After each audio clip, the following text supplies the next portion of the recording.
Quand la tension dramatique d'un Death Note est croisée avec une comédie romantique, ça donne un des titres qui était le plus attendu de ma part à paraître en France et qui enfin est proposé par l'éditeur Pika. Ce titre, c'est Kaguya-sama Love is War, dont les 2 premiers tomes sortent en ce mois de mars 2021. Je vais vous parler plus en détail de ce titre, des raisons qui m'ont fait avoir un coup de cœur pour cette œuvre dès la première fois où je l'ai vue et où je me suis plongé dedans, et puis également je parlerai de tous ses dérivés.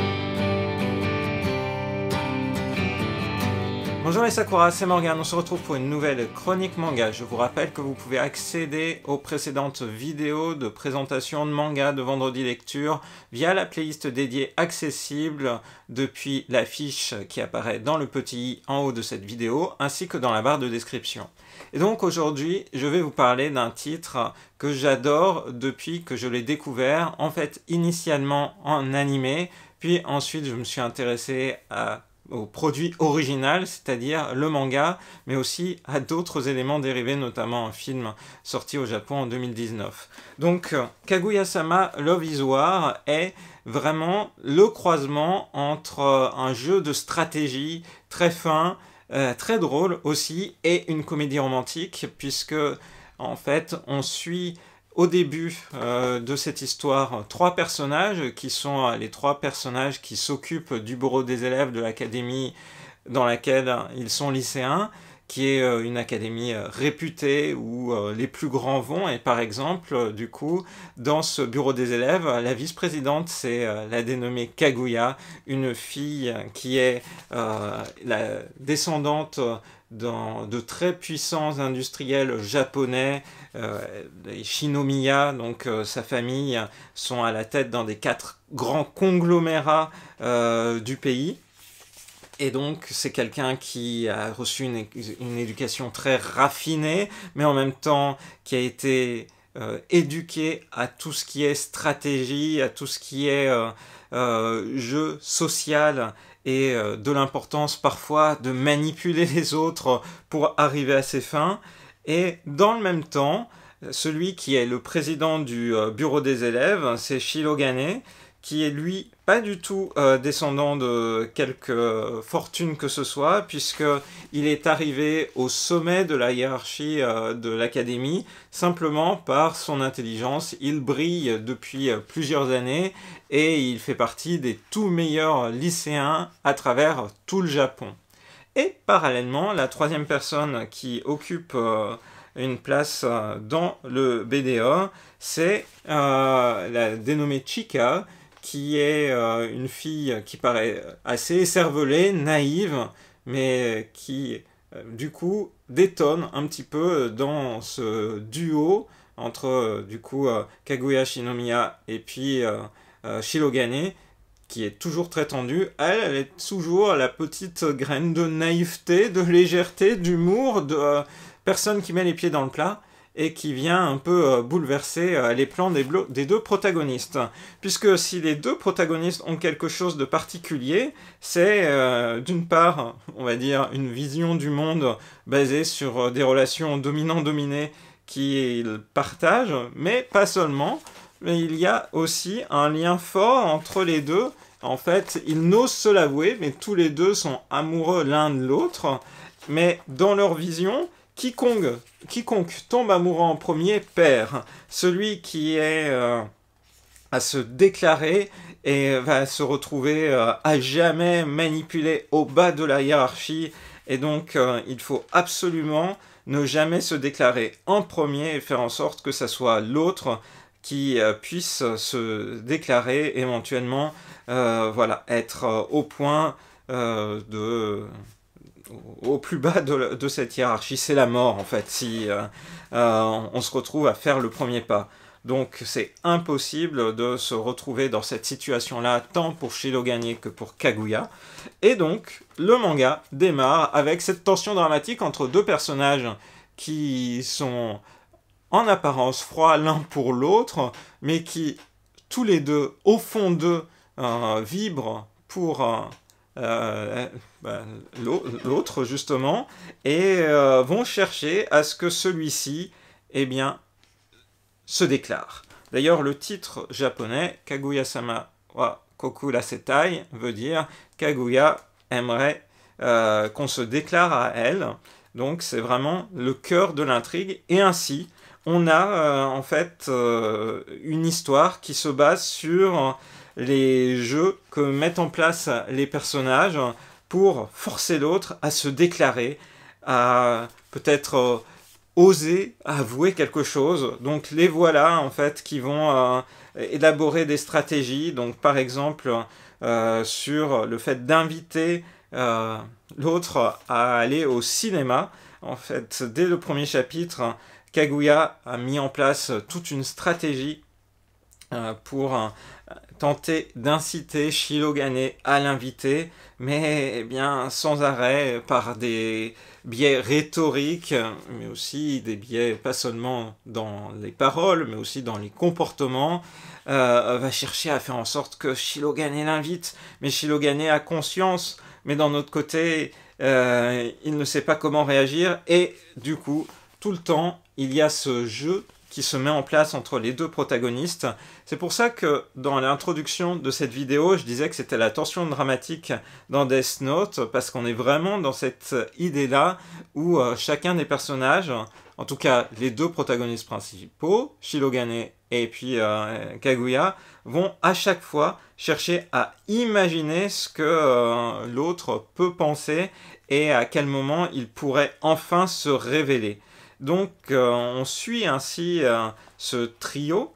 En même temps, en fait, la galerie de personnages va s'enrichir, puisque évidemment il y a Chika, qui est la secrétaire du bureau des élèves, donc qui a aussi une place importante, mais il n'y a pas qu'elle, et il sera introduit un peu plus tard dans le manga, mais quand on regarde par exemple l'illustration de couverture d'ouverture, plus exactement, du deuxième tome. Il y a un autre personnage qui est tout en bas, qui est le trésorier, qu'on découvrira plus tard dans la série. Donc on a sans arrêt cette tension qui se met en place, et donc des scènes extrêmement drôles. C'est très bien dessiné, passé peut-être le premier tome où l'auteur cherche encore son style et la manière d'interpréter au mieux chacun des personnages, mais on va avoir du coup cette galerie de personnages qui va s'élargir, pas seulement eh bien, autour du bureau des élèves, mais aussi autour de Kaguya. On va découvrir les personnes qui l'aident au quotidien, puisque issue d'une famille très riche, elle a plein d'aides autour d'elle. Il va y avoir aussi plus tard la famille de Shirogane. On va mieux comprendre en fait finalement les valeurs qui sont les valeurs de Shirogane et pourquoi c'est si important pour lui d'arriver au sommet de la hiérarchie. Et puis globalement, on va avoir des scènes extrêmement drôles, mignonnes. C'est une comédie romantique avec du coup un trait vraiment intéressant sur chacun des personnages. Et puis les moments où quelque part ils se dévoilent, ou en tout cas ils dévoilent au lecteur seulement leurs sentiments, sont des moments touchants avec beaucoup de sensibilité. Et puis il y a aussi un interlocuteur dont on ne parle pas, c'est la voix off. En tout cas, à chaque fois, il y a les chapitres se posent sur cette opposition entre Kaguya et Shirogane à établir à chaque fois qui est le vainqueur, avec une sorte de duel du jour qui voudrait que l'un ou l'autre marque des points. Et eh bien, c'est aussi quelque chose qu'on va être amené à creuser, voilà, de ce match entre guillemets de ping-pong, ce match d'amour ou de révélation entre les deux personnages est vraiment passionnant à suivre. J'adore vraiment ce titre qui est drôle, qui est un titre d'ambiance, mais qui détonne totalement par rapport aux comédies romantiques classiques. Au Japon, c'est un seinen manga, c'est un manga publié dans un magazine pour un public plutôt adulte, puisqu'il est publié donc, dans le Young Jump, donc magazine hebdomadaire associé au fameux Weekly Shonen Jump, mais qui vise un public un peu plus adulte, donc dans lequel paraît par exemple le manga Kingdom. Et donc, il fait les beaux jours du magazine Young Jump depuis maintenant 2016, donc pratiquement 5 ans. Auparavant, en fait, les premiers chapitres avaient été prépubliés dans un autre magazine, c'est-à-dire tout le tome 1 était publié dans le magazine CNN Miracle Jump, mais la série s'est bien posée et a fait un transfert dans le Young Jump qui, à cette époque-là, n'avait pas de comédie romantique. Donc c'est vraiment la comédie romantique phare du Young Jump, Kaguya-sama Love is War, et phare et avoir une série qui a réussi à trouver son public, puisque, eh bien, par exemple, dans le top Oricon, quand on regarde les volumes reliés qui sont vendus, tout tome confondu, la série figurait dans le top 10 en 2019. C'est pas par hasard, parce qu'en 2019, Kaguya-sama Love is War a une grosse actualité. D'une part, une première saison animée, qui est vraiment très réussie, grand bol d'humour, donc une série à découvrir avec aussi une ambiance musicale et une ambiance sonore en général très réussie, qui aussi positionne bien la manière dont la série peut s'adresser à un très large public, puisque rien que l'opening qui est vraiment attachant et signé et chanté par un interprète très connu dans la pop japonaise des années 80-90, Masayuki Suzuki, donc quelqu'un que des personnes qui par exemple ont 40-50 ans connaissent par rapport à sa carrière musicale d'alors, et qui du coup peut aussi les amener à découvrir Kaguya-sama Love is War par justement la renommée qu'il a, et des personnes qui vont du coup s'intéresser à l'œuvre par d'abord le biais de la partie musicale.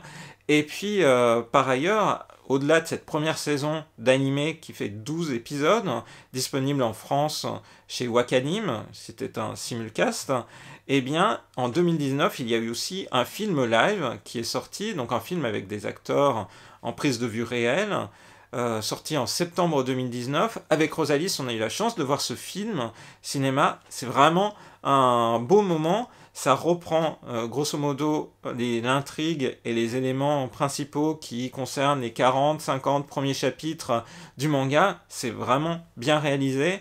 C'est aussi totalement complémentaire de l'anime et du manga. Donc c'est à suivre et c'est à découvrir. La série animée a eu une suite, une deuxième saison diffusée au Japon en 2020, là encore en simulcast chez Wakanim, et en 2021, normalement, on devrait avoir à minima une OAV, mais on a aussi une troisième saison de la série qui est annoncée. Et en même temps, un deuxième film live, c'est dire combien Kaguya-sama Love is War, qui compte 21 tomes au Japon, la série est à sa fin maintenant, eh bien, 21 tomes intenses, passionnés, qui recueillent l'assentiment d'un large public et qui bénéficient du coup de différents médias dérivés, comme je le disais, l'anime ou les films live.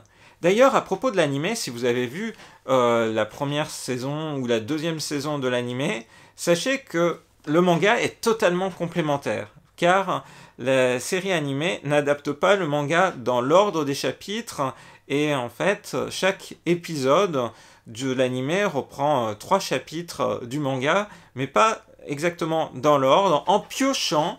On comprend un petit peu pourquoi, quand on s'intéresse à la structure de l'anime, pourquoi il y a eu cet élément-là d'aller piocher dans chacun des chapitres du manga, et en rejoint un petit peu sur l'ordre, peut-être parfois en sautant certains chapitres. Donc vous avez vraiment une découverte complémentaire qui est vraiment intéressante à mon sens. Si vous avez déjà vu l'anime et que vous avez aimé Kaguya-sama Love is War, vous devriez prendre vraiment aussi là du plaisir à découvrir certains gags qui n'ont pas été adaptés, ou à redécouvrir l'ordre dans lequel le mangaka Aka Akasaka avait conçu son œuvre. Donc vraiment, c'est une œuvre riche à la fois dans le contenu, dans la tension entre les personnages, dans sa galerie de personnages qui ne va ne faire que s'enrichir, et puis dans ses dérivés au Japon, à la fois en animé, en film, mais j'ai oublié de le dire, il y a aussi 2 spin-offs en manga. qui ont vu le jour. L'un est terminé, l'autre est encore en cours de parution dans les magazines japonais. Donc vraiment une œuvre qui marque, une comédie romantique dont on se souviendra par eh bien, les contre-pieds qu'elle prend et le côté stratégique, un peu thriller qu'elle propose. C'est vraiment une série que j'ai adorée ces dernières années et je ne peux que vous la recommander. J'espère que vous prendrez autant de plaisir que moi à la découvrir. J'espère que cette chronique manga autour de Kaguya-sama Love is War vous a plu et je vous donne rendez-vous à très bientôt dans une prochaine vidéo sur la chaîne de Rosalis. Bye bye!